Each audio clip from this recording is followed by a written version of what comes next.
I'm Dan DeVaney. I work for the St. Paul District.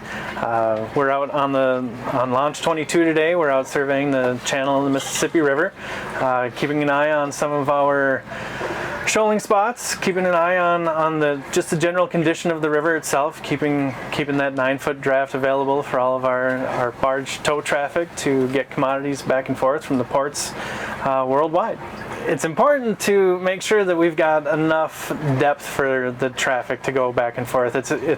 We try to ensure a safe, navigable channel for all of the traffic to move safely up and down the river.